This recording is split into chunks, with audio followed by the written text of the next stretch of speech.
पिता की कोख से जन्मे महापराक्रमी राजा की कहानी, जिन्होंने एक दिन में तीनों लोकों को जीता था। आइए सुनते हैं यह अद्भुत कथा को। इक्ष्वाकु वंश के एक ऐसा वंश जिसने श्री राम जैसे मर्यादा पुरुषोत्तम को जन्म दिया। लेकिन क्या आप जानते हैं, इस वंश में एक ऐसा भी राजा हुआ जिसने अपने पराक्रम से न केवल पृथ्वी को बल्कि तीनों लोकों को जीत लिया था, जिसने अकेले रावण को परास्त किया और देवराज इंद्र को ललकारने का साहस दिखाया, परंतु उसकी महानता ही उसकी मृत्यु का कारण बन गई। कौन था वो राजा, कैसे हुई उसकी जन्म? आइए सुनते हैं ये अद्भुत कथा और क्यों इंद्र को रचनी पड़ी एक साजिश। चलिए जानते हैं राजा मांधाता की अनसुनी अविश्वसनीय लेकिन सत्य गाथा।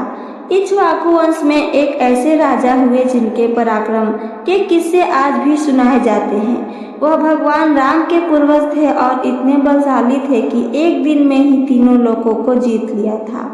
उन्होंने रावण को धूल चटाई थी और देवराज इंद्र को भी ललकारा था, लेकिन इंद्र ने अपना सिंहासन बचाने के लिए उन्हें अपने जाल में फंसा के मरवा डाला। ऐसे महापराक्रमी राजा का नाम मांधाता था। आइए उनके बारे में विस्तार से जानते हैं। मांधाता एक ऐसे राजा जिनसे राक्षस तो क्या, इंद्र भी थर थर कांपते थे। उनका युद्ध कौशल ऐसा था कि उनके साहस के आगे एक एक करके सभी या तो नतमस्तक हो गए या उन्हें मुंह की खानी पड़ी। एक दौर ऐसा भी आया जब राजा मांधाता ने समस्त पृथ्वी पर अपना शासन स्थापित करके इंद्रलोक की ओर रुख करने का विचार किया। तभी देवराज इंद्र ने अपनी सत्ता को बचाने के लिए पिता के गर्भ से पैदा हुए इस महापराक्रमी राजा को धोखे से मरवा दिया। लेकिन राजा मांधाता जब तक जीवित रहे तब तक उनकी बुद्धिमता, पराक्रम और धर्मपरायणता अद्वितीय रही। खास बात यह कि राजा मांधाता श्री राम के पूर्वज थे और उन्होंने एक ही दिन में तीनों लोकों को जीत लिया था। आइए विस्तार से जानते हैं ऐसे महान योद्धा के बारे में। राजा मांधाता के बारे में महाभारत, भागवत पुराण और वाल्मीकि रामायण में प्रसंग मिलते हैं। मांधाता के जन्म की कथा भी बड़ी रोचक है। वह अपनी मां की जगह पिता युवानाश्व की कोख से जन्मे थे। दरअसल इक्ष्वाकु वंश के राजा युवानाश्व भी बड़े साहसी और धार्मिक थे। उन्होंने 1000 अश्वमेध यज्ञ संपन्न कराए थे। वह ब्राह्मणों को दान देते थे। इनके अलावा कई श्रेष्ठ यज्ञ करवाते थे, लेकिन उनकी कोई संतान नहीं थी। इसके लिए उन्होंने कठिन से कठिन व्रत रखे, लेकिन तब भी संतान सुख नहीं मिला। तब उन्होंने अपना राजपाट मंत्रियों को सौंपकर हरि भजन के लिए वन का रुख किया। राजा युवानाश्व की पुत्र प्राप्ति की चिंता के बारे में भृगुनंदन महर्षि च्यवन को पता था, इसलिए उन्होंने उनकी इच्छा पूरी करने के लिए एक कलश में अभिमंत्रित सिद्ध जल रखा था। यह जल रानी के लिए था ताकि वह इसे पीकर इंद्र के बराबर पराक्रमी संतान को जन्म दे। लेकिन जंगल में विचरण करते हुए राजा को भयंकर प्यास लगी। वह सूखे गले से व्याकुल हो उठे और पानी की तलाश में इधर उधर भटकने लगे। उन्हें तभी एक आश्रम दिखा। वह वहां रखे कलश का जल पी गए। अगली सुबह जब महर्षि च्यवन ने खाली कलश देखा तो उन्होंने अपने शिष्यों से पता लगाने के लिए कहा कि कलश का जल कहाँ गया। तब राजा युवानाश्व ने बताया कि उन्होंने प्यास से विवश होकर कलश का जल पी लिया। यह जानकर महर्षि ने राजन से कहा कि आपने गलत किया। यह आपकी पत्नी के लिए था ताकि वह महापराक्रमी पुत्र को जन्म दे सके। इस जल को कठोर तपस्या के बाद सिद्ध किया गया था। महर्षि ने कहा कि वह अब इसका प्रभाव नहीं टाल सकते हैं। यह विधि का विधान ही होगा कि आपने यह जल पिया। अब आपके गर्भ से पुत्र का जन्म होगा और आपको प्रसव पीड़ा सहनी होगी। इसके बाद करीब 100 वर्षों का समय बीता और राजा युवानाश्व की बाईं कोख फाड़कर महाप्रतापी बालक का जन्म हुआ, जिसे देखने के लिए इंद्र समेत देवता आए। तब देवताओं ने इंद्र से पूछा कि यह बालक क्या पिएगा। इस पर उन्होंने बालक के मुंह में उंगली डालकर कहा, माम अयम धाता, यानी कि यह मुझे ही पिएगा। इसके बाद देवताओं ने इस बालक का नाम मानधाता रखा। इंद्र की उंगली का रसा स्वाद करने के बाद बालक 13 बित्ता बढ़ गया।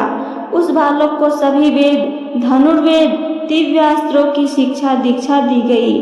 बालक को अभेद कवच, आजगव, धनुष और सिंह से बने बाणों की सुसज्जित भी किया गया। यही बालक आगे चलकर इक्ष्वाकु वंश का महाप्रतापी राजा मानधाता कहलाया। राजा मानधाता का राज तीनों लोकों तक था। समस्त पृथ्वी पर उनका शासन चलता था। पृथ्वी के सारे रत्न उनके पास थे। सब कुछ हासिल करने के बाद भी वह धर्म के रास्ते पर चलते थे। ब्राह्मणों को दान देना, हवन यज्ञ करवाना, प्रजा की रक्षा करने, ये उनके दैनिक काम थे। उन्होंने इंद्र का आधा सिंहासन भी प्राप्त कर लिया था। एक दौर ऐसा भी आया जब 12 वर्षों तक बारिश नहीं हुई। तब अपनी प्रजा की रक्षा के लिए मानधाता ने महामेघ के समान गरजते हुए बारिश कराई थी। मानधाता के प्रताप के आगे सभी राक्षस खौफ खाते थे। रामायण में जिक्र आता है कि एक बार राजा मानधाता ने रावण की पूरी सेना को अकेले ही परास्त कर दिया था। तब रावण ने आवेश में आकर उन पर रौद्रास्त्र चलाया था, जिसे उन्होंने आग्नेयास्त्र से निष्क्रिय कर दिया था। इससे रावण और क्रोधित हो गया और उसने गंधर्व अस्त्र उनकी ओर भेजा था। राजा मानधाता ने ब्रह्मास्त्र के इस्तेमाल से उसे काट दिया। इसके बाद रावण ने आग बबूला होकर पाशुपतास्त्र का आवाहन किया। तब इस भयंकर अस्त्र से पृथ्वी पर संकट पैदा हो जाता। इसलिए गालव और पुलस्त्य ऋषि ने आकर युद्ध विराम करवाया था। रामायण में कथा आती है कि राजा मानधाता ने सारी पृथ्वी पर नियंत्रण हासिल करने के बाद स्वर्ग की ओर चढ़ाई करने की योजना बनाई। इसके बारे में देवराज इंद्र को पता चला तो वह चिंतित हो उठे। तब उन्होंने राजा मानधाता से बचने के लिए एक चाल चली।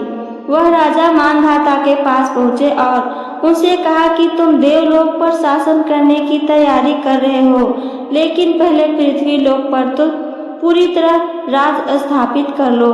तब राजा मानधाता ने पूछा, पूरी पृथ्वी मेरे अधीन है? ऐसी कोई जगह नहीं जहाँ मेरी आज्ञा नहीं मानी जाती हो। तब मधु दैत्य का पुत्र लवनासुर किसी की नहीं सुनता था। राजा मानधाता इंद्र के जाल में फंस गए, क्योंकि इंद्र को पता था लवनासुर के पास भगवान शिव का अमोघ शूल है, जिसके प्रहार से कोई नहीं बच सकता। राजा मानधाता लवनासुर को ललकारने पहुंच गए। उन्होंने लवनासुर को युद्ध क्षेत्र में घायल कर दिया। तब अपनी जान पर संकट आता देख उसने राजा मानधाता पर अमोघ शूल चला दिया। इसने राजा मानधाता और उनकी सेना को राख कर दिया और इंद्र अपनी इस चाल से देवलोक का सिंहासन बचाने में कामयाब रहे। धर्म, पराक्रम और न्याय की मूर्ति राजा मानधाता, जिन्होंने अपने साहस से तीनों लोकों को जीत लिया, लेकिन छल का शिकार होकर वीर गति को प्राप्त हुए। उनकी कहानी हमें यह सिखाती है कि चाहे कोई कितना भी महान हो, जब तक छल और अहंकार का अंत न हो, तब तक अधर्म का चालें जीवित रहती है।